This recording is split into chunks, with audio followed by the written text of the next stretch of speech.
The world blurred into chaos as the car skidded off the road, metal crunching, glass shattering. My ribs felt like they'd been cracked by a sledgehammer, my head spun, and all I could hear was the wailing of sirens. Pain clawed at my body, but I was alive. Barely. When I woke up in the hospital, the lights were too bright and the sterile smell made me gag. My first instinct? To check my phone. I expected a flood of worried messages from my wife, Emily. Instead, there was just one, a voice message. I pressed play. Her voice was light, playful, dripping with excitement. Hey, babe. So, listen, me and the girls are off to Rome for a little fun trip. Just, living life. Don't call, okay? We don't want to be bothered. Have a good recovery. Bye. I thought the morphine was messing with my head. My wife, the woman I had built my entire life with, was leaving the country while I lay in a hospital bed, tubes in my arm, barely able to move. The rage that boiled inside me was unlike anything I'd ever felt before. I was in a car crash. I could have died. And her first instinct? To pack her bags and party in Italy. I clenched my jaw so hard my teeth hurt. I wanted to call her, to scream at her, to demand what the hell she was thinking. But then I replayed her words, don't call. All right, Emily. You don't want me to call? Fine. I reached for my laptop, every movement a struggle, and logged into our shared bank accounts. If she wanted to disappear and have her fun, she could do it without a damn dime from me. One by one, I blocked her ATM cards, froze every credit card, cut off access to the savings account. Within minutes, she and her little vacation squad were officially broke in a foreign country. Now all I had to do was wait. My phone stayed silent for hours. Then, as if on cue, the first call came through. Emily. I let it ring. Then another. And another. By the time the fifth call came, I finally answered. The moment I picked up, her voice exploded through the speaker. Jason. What the hell is wrong with you? I leaned back against the hospital pillow, feeling the stitches in my side pull slightly. What's wrong with me? That's funny. I was gonna ask you the same thing. Why did you block my cards? We're in Rome and I just tried to book a hotel but my card got declined. The others too. What the hell did you do? I could almost see her face, lips curled in anger, eyes wide with entitlement. I did exactly what you asked, I said, keeping my voice cold. I didn't disturb you. A pause. Then her voice dropped, turning into that fake sweet tone she always used when she wanted something. Baby, listen. I was just joking in that message. Of course, I care about you. I just needed this trip to clear my mind, It's been stressful and Save it, Emily. Her tone snapped back to rage. You had no right to do that. You're punishing me over a stupid misunderstanding. I exhaled slowly, trying to keep my voice steady. A misunderstanding? You left me in a damn hospital after a car crash and told me not to bother you while you went partying in Italy. What exactly did I misunderstand? Silence. Then another voice in the background.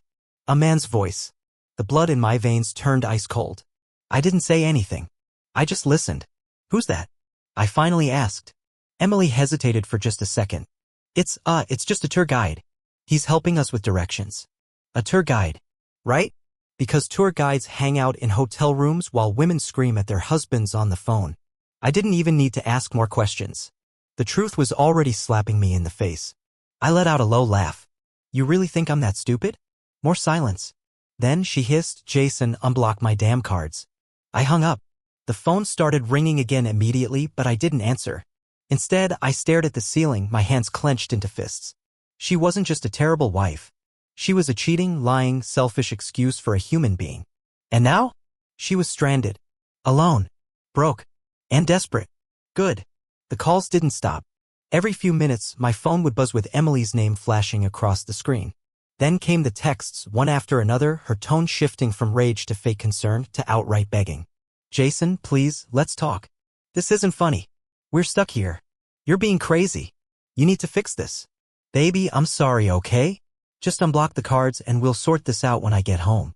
I scrolled through each one, shaking my head. Pathetic. Then another call. This time I picked up. Jason, for God's sake, this is childish. Who's the guy? I cut her off.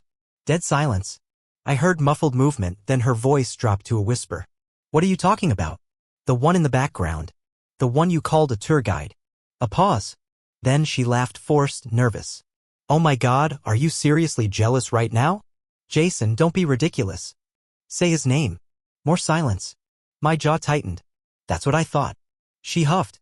Even if there was someone, which there isn't, it doesn't matter because you just left your wife stranded in a foreign country like some kind of psycho, eh? You left me first, Emily, I snapped.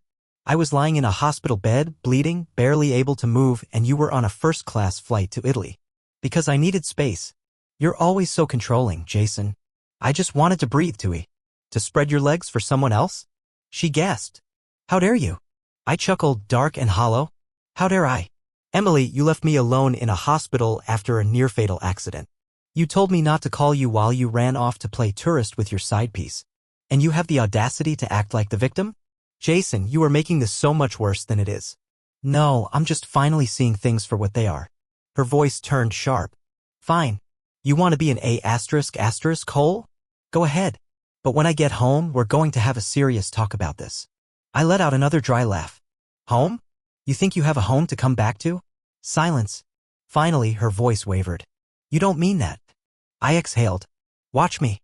Then I hung up. For the first time in years, I felt something other than anger, other than betrayal. Relief.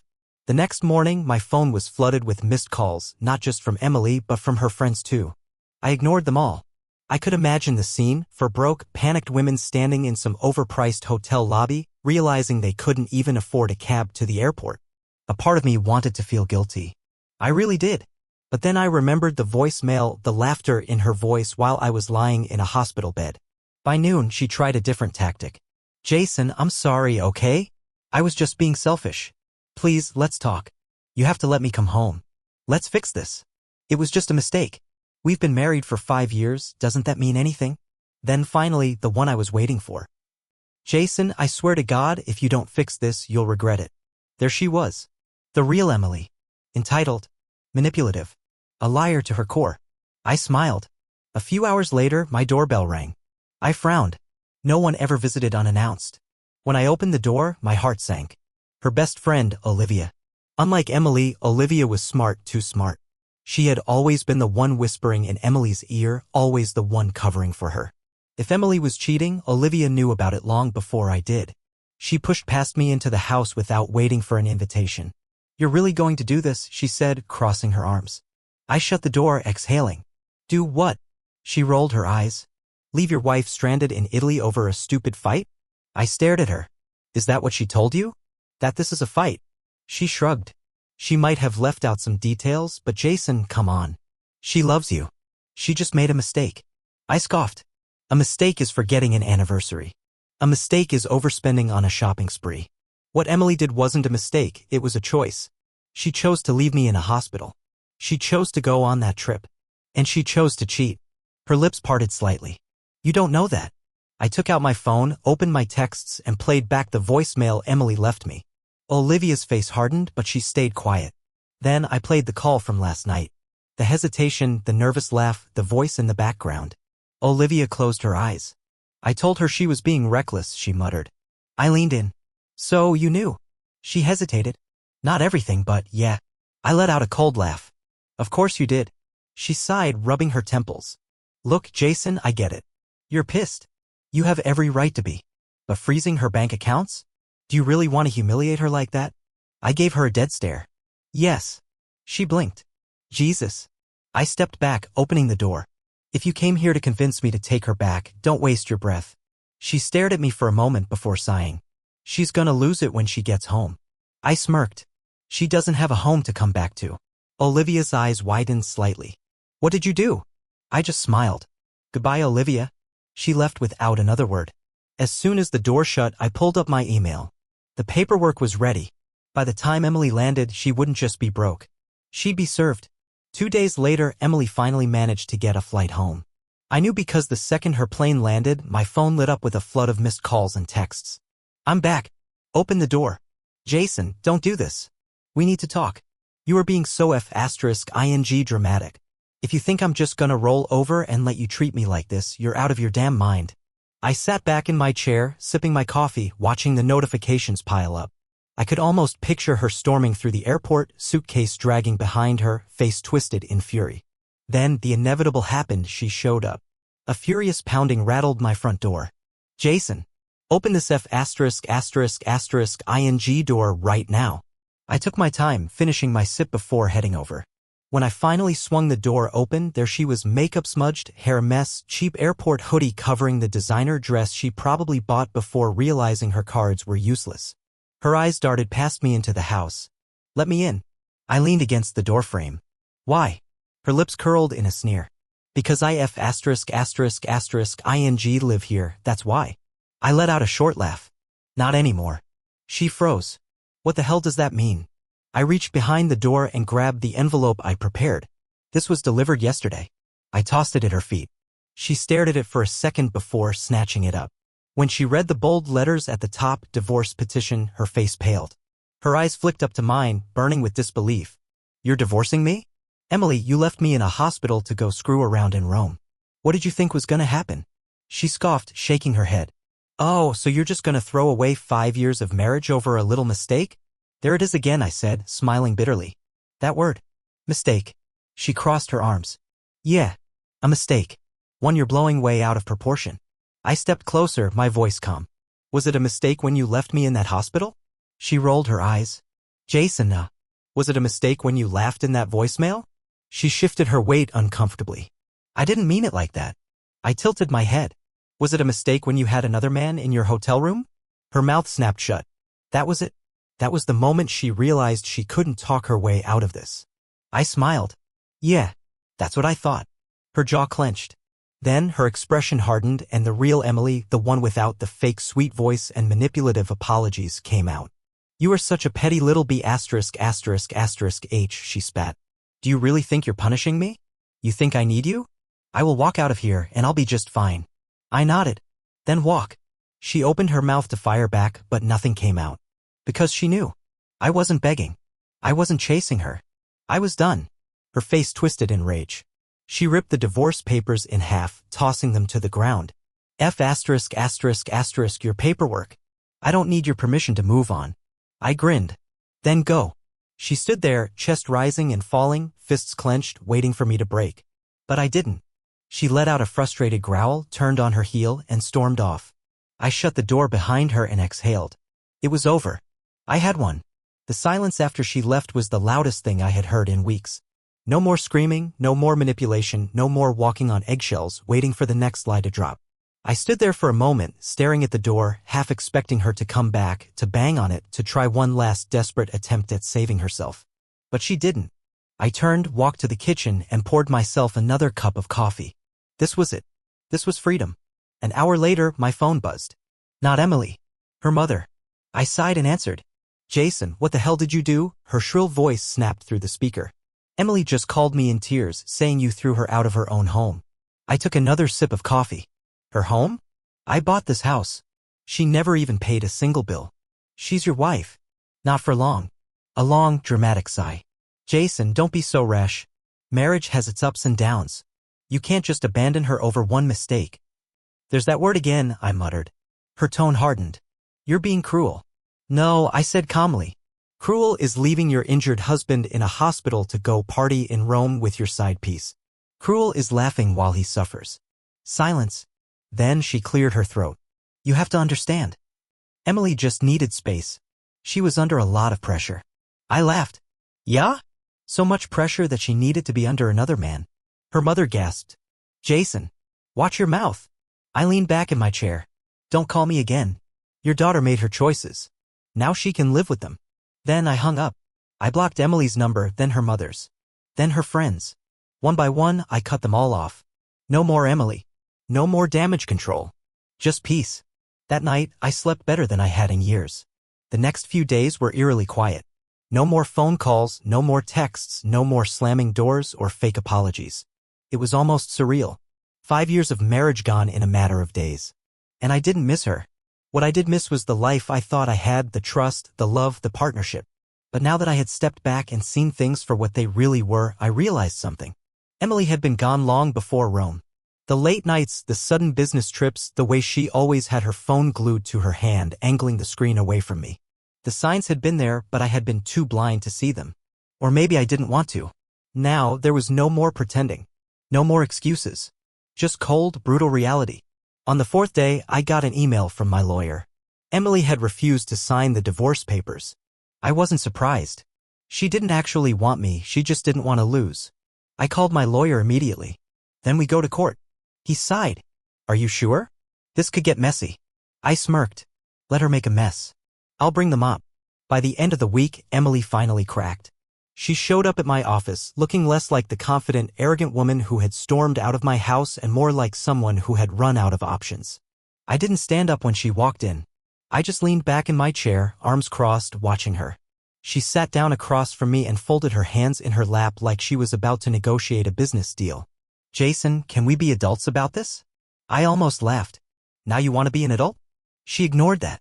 Divorce is expensive. Lawyers will eat up everything we have. It's not worth it. I raised an eyebrow. You don't have anything. You didn't contribute to a damn thing. Her jaw tightened. Fine. Then don't do this for me. Do it for yourself. You don't want a drawn-out battle, do you? I don't mind a fight, I said easily.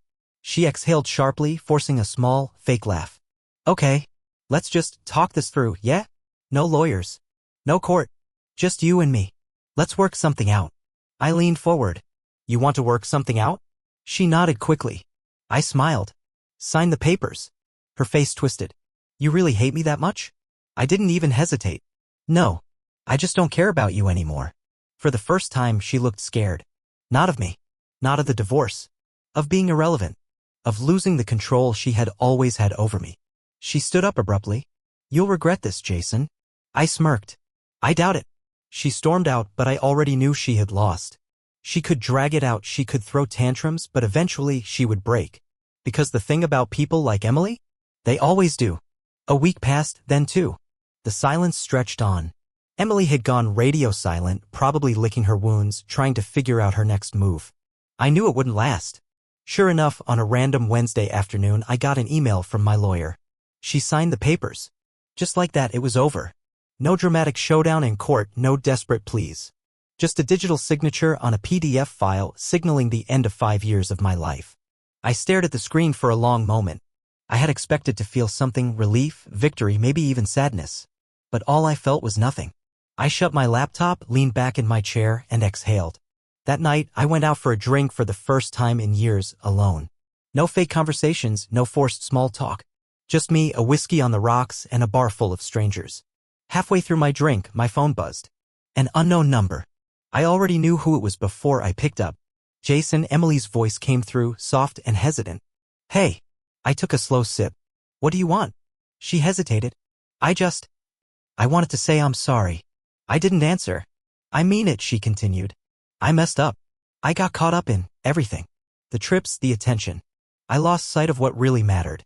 I smirked. And now that the money's gone, you've suddenly found clarity? Jesus, Jason, I'm not calling for money. Then what? Silence. Then, in a voice so small, so unlike her usual self, she whispered, I miss you. I almost laughed. Miss me? She didn't even like me. She liked the comfort I provided, the security, the lifestyle. But me? She hadn't loved me in years. I swirled the whiskey in my glass, watching the ice clink against the sides. Then, in the calmest voice I'd ever used with her, I said, Emily, I don't miss you. I don't miss who you were, and I sure as hell don't miss what we had. You threw it all away. And now you have to live with that. She inhaled sharply. Jason, please? I hung up, blocked the number, finished my drink. And for the first time in a long, long time, I truly felt free. Months passed. Life moved on. I moved on. Emily? She tried to pop back into my life a few times, random emails, messages from new numbers, even a half-assed attempt to accidentally run into me at a coffee shop. But I was done. Truly, finally done. The last I heard, she was couch-hopping between friends, struggling to keep up with the lifestyle she once flaunted. The guy from Rome? Gone. Turns out vacation flings don't translate into real life. Karma. One evening I was walking home from work when I passed a restaurant we used to go to. Once upon a time, we had sat there, laughing, talking about the future. I stopped for a second, staring through the glass, but instead of pain, I felt nothing. And that was when I knew. I had one. Not in a petty, revenge-driven way. Not because I cut her off or left her stranded. I had one because I had finally broken free. She didn't own a single piece of me anymore. I pulled my jacket tighter, turned my back to the past, and kept walking. For the first time in years, I was finally living for myself. Two of my wife's brute lovers dragged me into the backseat of a black SUV. One was bald and tattooed from neck to knuckles. The other had a face that looked like it was carved from a concrete block. I didn't even get to tie my shoes. They snatched me straight off the front porch while I was carrying groceries, tossed my phone in a ditch, and drove like demons until the road turned to dirt. We stopped in the middle of a wind-slapped field. No houses, no lights, just me, two walking slabs of muscle, and her. Claire. She stood in stilettos like we were at some fashion shoot. Leather skirt, lips blood red, holding a thick envelope in one hand and a smug grin in the other. "Hey, babe," she cooed, like this was just some quirky Wednesday. "Glad you could join us. This won't take long." I was too stunned to speak. I looked at her, then the envelope. "What is this?" She stepped closer, heels crunching gravel. "It's a contract," she said. "No divorce. No legal drama. Just you accepting that I have lovers now. Multiple. Whenever I want. Wherever I want. And you stay my husband. Quiet. Loyal. Like a pet." The bald one chuckled. The other pulled a pin from his coat pocket. Claire waved the envelope. "Sign it, and we all go home with our bones intact." I didn't speak. My jaw clenched so tight it felt like it might snap. Claire tilted her head. "Come on, Ethan. Don't make this messy. You knew, didn't you? You're not that stupid. I mean, come on. You actually believed all those yoga retreats and late-night deadlines? God, you're adorable." She was mocking me, enjoying every second. And the worst part? She was right. Somewhere deep inside, I had known. I'd seen the text she'd accidentally left open. The long showers with her phone playing music at full volume, a decoy. I saw how she smiled when she thought I wasn't looking. Not at me. At the idea of him. Or them. Still, I hadn't imagined this. I thought cheating was whispers, motel keys, lipstick on collars. But Claire was built different. She wanted contracts. She wanted it all legalized, her betrayal, notarized. I stood up. The bald one twitched, ready to pounce, but Claire raised her hand. "No need, babe," she purred. "Ethan's not a fighter." I looked at her. Really looked. This woman, who once begged me to hold her hand when she had nightmares. Who cried in my arms after her father's funeral. Who told me I was her home. And now she was auctioning off our marriage like some Craigslist couch. That's when something inside me snapped, quietly, like the last tooth of a worn-out gear giving way. I didn't shout. I didn't lunge. I simply smiled. "You're right," I said softly. "Let's not make it messy." I reached for the pin. Claire looked triumphant. I took the envelope. She looked victorious. I signed. And then, I laughed. I laughed so hard it startled all three of them. Claire narrowed her eyes. "What's so funny?" I looked up at her. Calm. Cold. My smile felt like ice-breaking skin. "This is the part where I become very messy." She blinked. "What?" I dropped the pen. "You wanted a performance, Claire? You're about to get a damn masterpiece." And that was the beginning of my story. You see, people like Claire think betrayal is the climax. They don't realize it's just the opening act. They think cornering a man, humiliating him, makes them powerful. But there's something they forget. When a man's been dragged to the ground, when he's got nothing left to lose, when the last good piece of his heart is dead and buried, that's when he gets dangerous. So no, I didn't scream. I planned. I went home that night with a bruised ego and a burning mind. I replayed everything, the glances, the lies, the subtle shifts in her voice. I saw it all clearly now. Not just Claire's betrayal, but the pattern, the routine, the whole damn performance. I didn't sleep. And when dawn broke, I was already dressed. My revenge wouldn't be loud. It would be brilliant. The next morning, Claire left early. She didn't say goodbye. Just heels clicking down the stairs, the front door shutting like punctuation on a lie. I stood in the hallway, staring at the silence she left behind. It was the same house we built together, but now it felt like a hollow stage where I'd been the only one reading the script. She left her second phone on the kitchen counter. That was her mistake. She'd called it her work phone, though she barely worked. Said it was for client calls, another lie I swallowed like a loyal fool. But now, it buzzed quietly next to the fruit bowl, like it wanted to confess. I didn't hesitate. I picked it up and entered the one passcode I knew she'd never change: her dead dog's birthday. Pathetic how predictable betrayal can be. The screen lit up. And just like that, Pandora's box opened. Dozens of messages. Men saved under fake names: Janet Jim, Dental Office, Steve HR. A whole archive of filth dressed as logistics. One guy even texted, "Your husband's face when we dragged him was priceless. You really want him to stay?" Her reply? "He's like wallpaper. Easy to ignore. Let him rot." My fingers shook.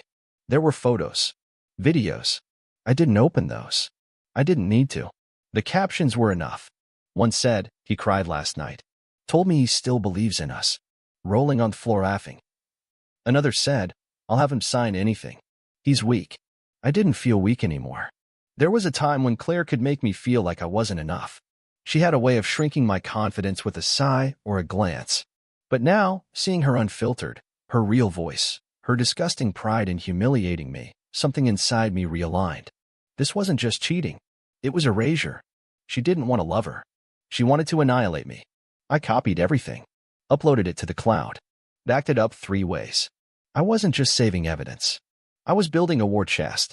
By the time she came back that night, I had memorized every timeline, every alias, every hotel room. She walked in humming some song like she hadn't detonated our entire marriage 24 hours ago. "You seem tense," she said, sliding out of her heels. "Did you at least think about the offer?" I smiled. "Yeah," I said. "I've been thinking a lot." She smirked. "Good. We can be modern. Evolved. Like adults." I didn't answer. Just watched her toss her purse onto the couch and head for the shower. She left her purse wide open. I saw the burner phone she didn't know I'd found. Another mistake. She thought I'd bend. She had no idea I'd already started to break her. Because this time, I wasn't going to scream or cry or beg. That's what she expected. That's what all of them expected. No. I was going to erase her, the way she tried to erase me. The plan was forming. Quiet. Precise. She didn't know it yet, but every fake laugh she gave me from that point on, every fake kiss on the cheek, I'd be counting them. Like funeral bells. This wasn't a marriage anymore. This was a hunt. 3 days passed. I played my role perfectly, the oblivious husband, docile and dull. Claire thrived in that illusion. She'd pat me on the shoulder, call me honey, and vanish for hours without a trace. But I watched her. Closely. Every glance. Every sudden text she tried to hide. I memorized the patterns. She had 2 main lovers, Mason and Troy. Both were gym rats with bank accounts fueled by shady money and steroid rage. The night everything snapped was a Friday. Claire insisted we have dinner together. "For old time's sake," she said, with a wink that made my skin crawl. She wore red. She always wore red when she wanted to play her sick little power games. And I played along. Candlelight, wine, the whole setup. I grilled steaks. Set the table. Pretended I didn't know she had sent Troy a text an hour earlier saying, "Wish me luck. If he signs tonight, we celebrate at your place round 2. I was the luck. The joke. The warm-up act before she disappeared again into someone else's bed. She toasted to growth, whatever the hell that meant, and she kept looking at her phone like she expected applause. Then she pulled out the envelope again. The contract. That same twisted agreement that said I'd remain her husband while she collected men like trophies. "Let's just end the drama," she said sweetly. "It's not about love anymore, Ethan. It's about freedom. Mine. You'll get used to it." I stared at her across the flickering candlelight, heart pounding. "And what do I get, Claire?" She sipped her wine. "You get to stay. I mean, you're the boring stability. That's worth something, right?" Something inside me tore. Not loudly. Not even painfully. Just a clean break, like rope snapping in water. I stood up slowly, walked around the table, and kissed the top of her head. She giggled like I'd finally accepted my role as her doormat. Then I leaned down and whispered, "Let's take a selfie. For memory." She blinked. "What?" I grabbed her phone off the table before she could stop me. "One selfie. Humor me." Her face stiffened. "Ethan, put it down." I smiled, flipped the camera, and accidentally hit the home button. The screen lit up. Open. No password. Just one open chat. With Troy. He had sent a photo. Claire. In lingerie. Taken today. The timestamp burned into my eyes. 2:43 p.m. And then, below it, that idiot husband still breathing? Claire lunged across the table, but I stepped back fast. My smile vanished. "You're done?" I said flatly. Her eyes went wide. "It's not what it looks like." I held the phone up. "No? Is there another Claire in this picture? Maybe a twin you forgot to mention." She grabbed the wine bottle and poured another glass. "Look, calm down. I was going to explain everything. Eventually. But you're making this so dramatic." "You texted a man who assaulted me," I snapped. and asked him if I was still breathing. She shrugged, like I'd caught her stealing cookies. Ethan, she said, I'm tired of pretending. You're weak, and I need excitement. These men give me that. You give me groceries. I laughed once. A sharp, bitter bark. You know what I see now? What? You never loved me. You love controlling me. She paused. Her mask cracked, but only for a second. Fine, she said. Be a man for once. Leave, or stay and rot. I'll keep doing what I want either way. I nodded. You'll regret this. Claire raised her glass. Cheers to regret, then. She drank, but she didn't know that was her last peaceful sip in this house. Claire thought she was untouchable. That's the problem with people like her. They think everyone around them is furniture. Movable, replaceable, disposable. After that dinner, I didn't sleep. I couldn't. I sat in the garage with the door half open, the cold air biting at my skin, scrolling through her messages, reading her filth, her plans, her arrogance. She wasn't hiding anymore. She enjoyed humiliating me. But then I found something interesting. A thread from her sister, Olivia. Not one of the fake friends Claire bragged about to look important, her actual sister. The kind that used to call me the good one when no one else was listening. The message was buried between the sexts and scheduling filth. Olivia, Claire, you're pushing it. Mom and Dad don't know what you're doing with the house money, right? What if Ethan finds out? House money? I froze. We'd taken out a loan last year to renovate the kitchen. Claire insisted on handling the paperwork, said she wanted to learn responsibility. I let her. Another mistake.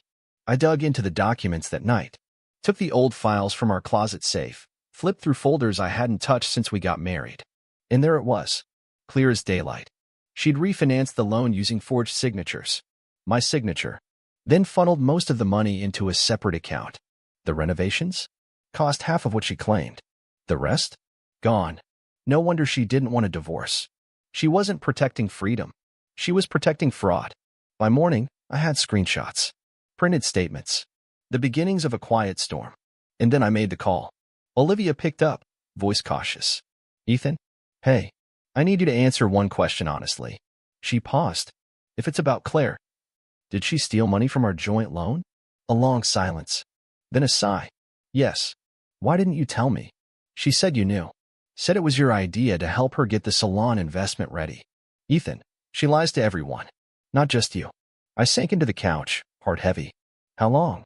She's been funneling for months. Some of it to a guy in Florida. Troy, I think. Of course it was Troy.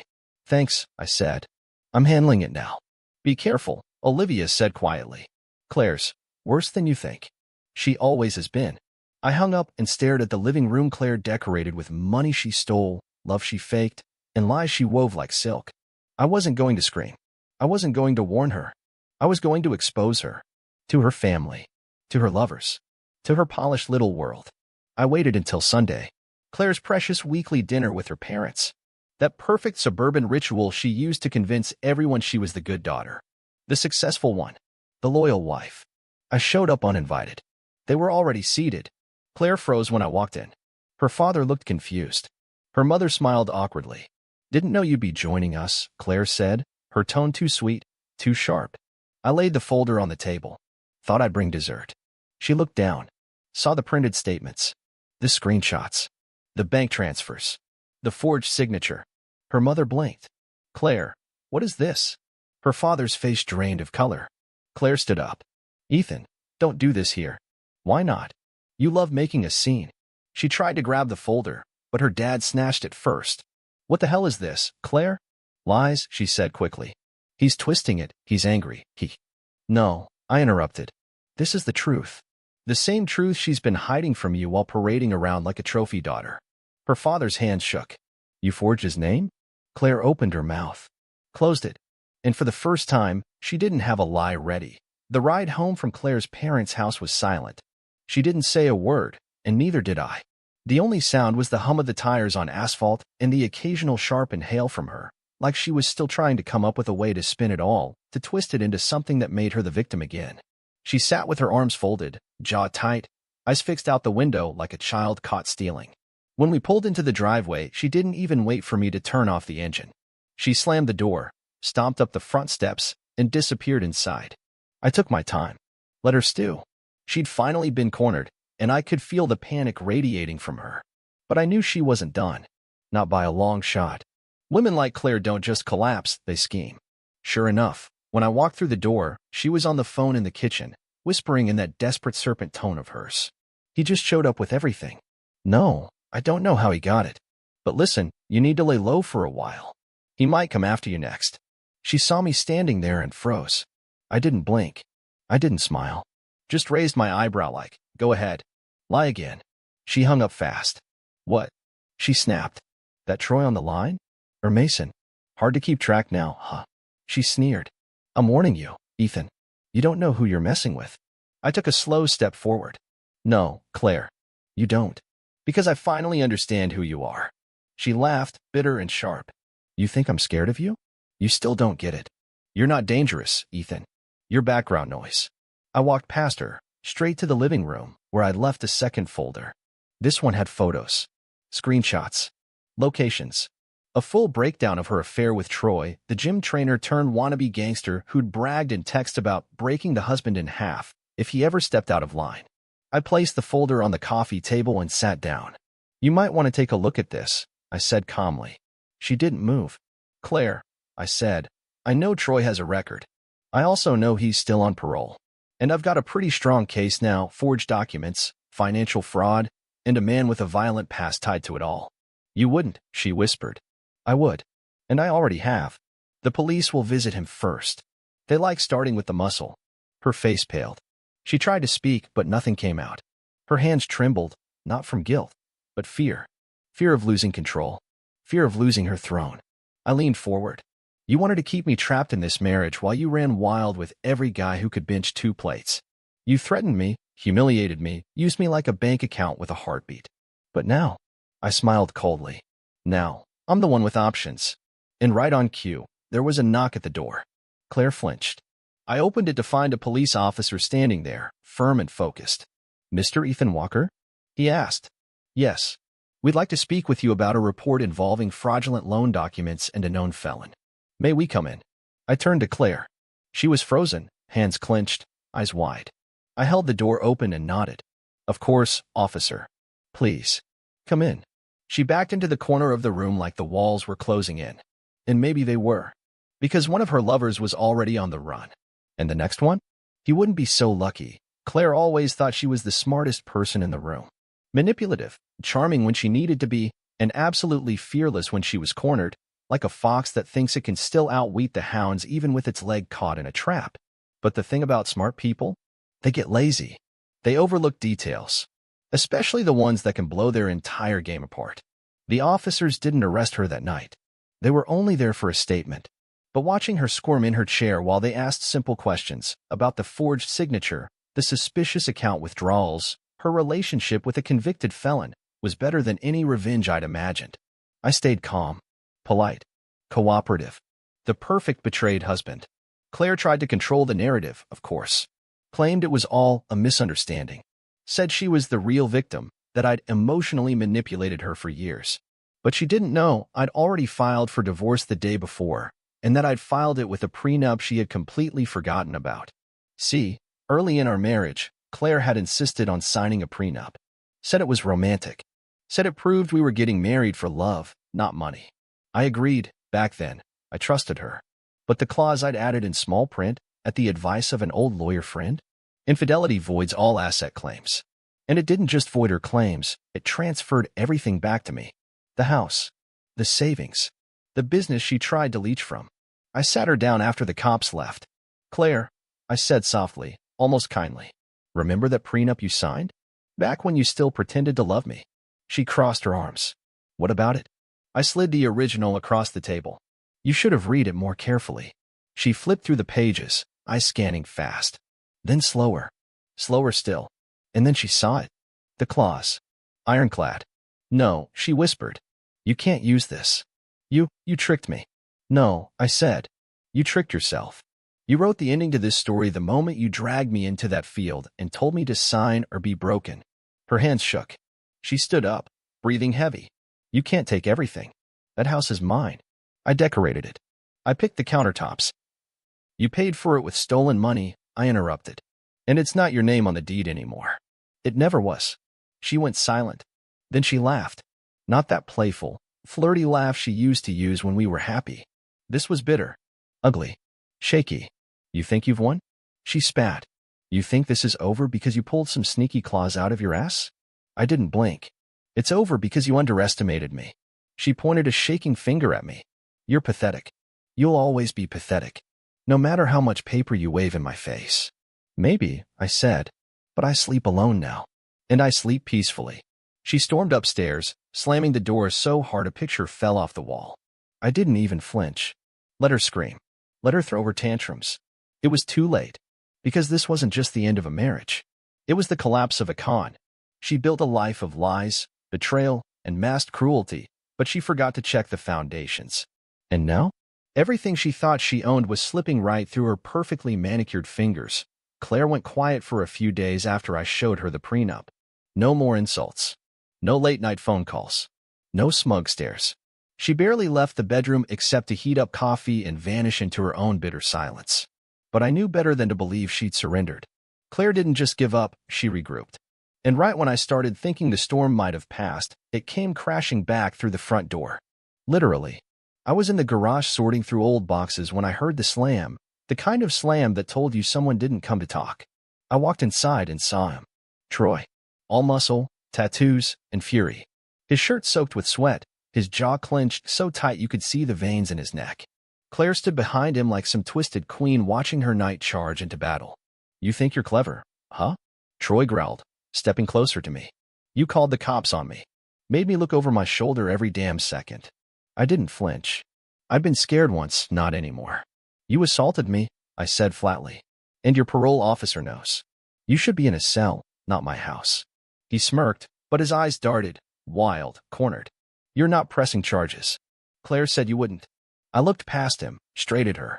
Claire lies. She always lies. That hit. Claire's smirk wavered.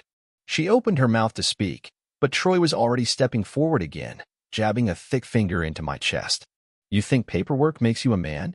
He hissed. You think your little folders scare me? I looked down at the finger pressed into my chest, then back at his eyes. No, I said. But you should know I installed cameras last week. One in this room.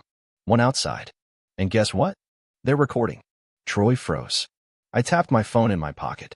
One button and your parole officer gets a video of you violating the restraining order I filed yesterday. Signed, stamped, delivered. Claire's eyes went wide. You're bluffing. Am I? I asked.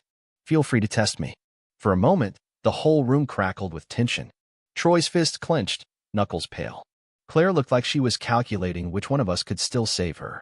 Then, slowly, Troy stepped back. You're dead inside, man, he spat. You think this makes you strong? Hiding behind the law. No, I said. What makes me strong is that I didn't stoop to your level. You're a threat to society. I'm just a reminder that eventually, someone will stop you. He turned, glared at Claire, and growled, this wasn't worth it. Claire reached out to touch his arm. Troy, don't. He shoved her hand off and stormed out. The door slammed again. This time, it felt final. Claire didn't look at me. Just stood in the middle of the room, arms at her sides, completely stripped of her power. I poured myself a glass of water.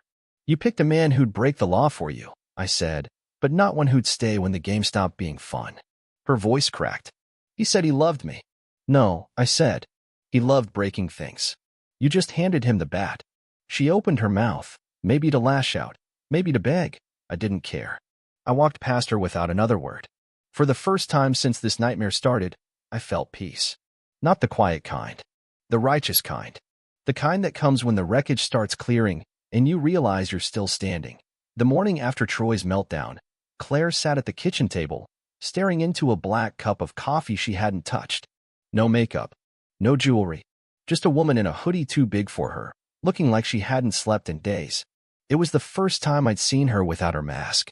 I almost felt sorry for her. Almost. She didn't look at me when I walked in. Just said, so, what now? I poured my own coffee and leaned against the counter. Now? The divorce finalizes next week. The house is mine. The business accounts are locked. You'll be served the formal exit notice by Friday. She flinched, as if each word was a slap. But she didn't argue. Not anymore. I continued, you'll need to pack your things by then. I've already arranged for your mail to be redirected. Still, she said nothing. The silence between us was heavier than it had ever been, not because we were holding back, but because there was nothing left to say. All the lies, all the mind games, all the late-night whispers she thought I never heard, they had collapsed into this. Two strangers sipping coffee in a house built on betrayal. I didn't want it to be like this, she finally muttered. I laughed. Not loud. Just a short, bitter sound. You wanted a husband who'd stay loyal while you played queen. You had your throne. You just didn't think it could turn to ash. She looked up at me then, eyes red. Not from tears, from exhaustion. Defeat. Or maybe from watching every fake little empire she'd built come crumbling down in real time. You think you're better than me now? She said. I stared at her. No. I know I am. Because when I was hurt, I didn't hurt others. When I was betrayed, I didn't betray anyone back. And when you had the chance to fix things, you picked ego over honesty every single time. Her lips parted like she was about to spit something vile, but nothing came. The venom was gone. Whatever power she thought she held had finally rotted through. I stood and walked toward the hallway. Halfway there, I stopped and turned. You want advice? She didn't respond, but her eyes stayed locked on mine. Next time someone loves you enough to sacrifice for you, don't use that love to build a lie. Because eventually, even the quietest man learns how to burn bridges with a smile. That was the last thing I ever said to her. Claire left 2 days later. No goodbye. No note. Just an empty closet and a bottle of her perfume left behind like a ghost that didn't know it was dead yet. I walked through each room, one by one, and opened the windows. Let the air change. Let the past blow out into the wind like ash from a fire long burned out. And for the first time in years, I wasn't holding my breath. People ask what I learned from it all. Simple. Never mistake silence for weakness. Never confuse love with permission. And most of all, if someone shows you who they are, don't wait for them to change. Believe them. And leave. Because men like me, we don't stay broken. We rebuild. Stronger. Smarter. And far more dangerous than the ones who smiled while they destroyed us.